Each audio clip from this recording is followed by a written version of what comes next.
जिथे सत्य तिथे आम्ही.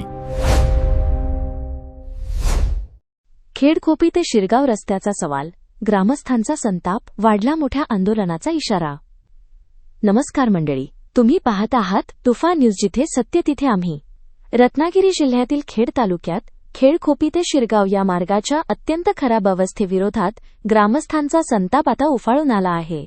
वेरळ, हेदवी, ऐनवरे, कुळवंडी, मिरलेखोपी आणि आसपासच्या गावांतील नागरिकांनी एकत्र येत सार्वजनिक बांधकाम विभागाकडे अधिकृत तक्रार सादर केली असून संबंधित अधिकाऱ्यांना प्रत्यक्ष येऊन पाहणी करण्याचे आवाहन करण्यात आले आहे.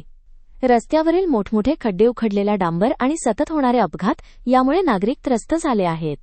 विशेष म्हणजे या रस्त्यांची गुणवत्ता आणि बांधकाम प्रक्रियेवर गंभीर प्रश्नचिन्ह उपस्थित करण्यात येत आहे.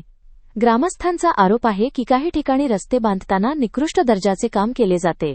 ट्रॅक्टरच्या सहाय्याने रस्ते तयार केले जातात आणि असे रस्ते 6 महिनेही टिकत नाहीत. मग अशा प्रकारचे कंत्राट नेमके कोणत्या निकषांवर दिले जाते? शासनाने यासाठी काही नियम ठरवले असतील, मात्र त्याची अंमलबजावणी होत नसल्याचा आरोप नागरिकांनी केला आहे. यामध्ये संबंधित कंत्राटदार, अधिकारी आणि इतर घटक यांच्यात काही संबंध असल्याचा संशयही व्यक्त करण्यात येत आहे. त्यामुळे या सर्व रस्ते कंत्राटांची सखोल चौकशी करण्यात यावी, अशी ठाम मागणी ग्रामस्थांनी केली आहे. जर लवकरात लवकर कारवाई झाली नाही तर 7 गावांतील नागरिक मोठ्या जनआंदोलनाची तयारी करत असल्याचा इशाराही देण्यात आला आहे. पश्चिम महाराष्ट्रात गावागावात उत्तम रस्ते तयार झाले असताना कोकणात मात्र अजूनही रस्त्यांची हीच दयनीय अवस्था का, असा सवालही उपस्थित केला जात आहे. आता प्रशासन या गंभीर विषयाकडे कितपत लक्ष देते हे पाहणे महत्त्वाचे ठरणार आहे. ही बातमी तुम्हाला महत्त्वाची वाटली असेल तर लाईक करा, शेअर करा आणि सबस्क्राईब करा.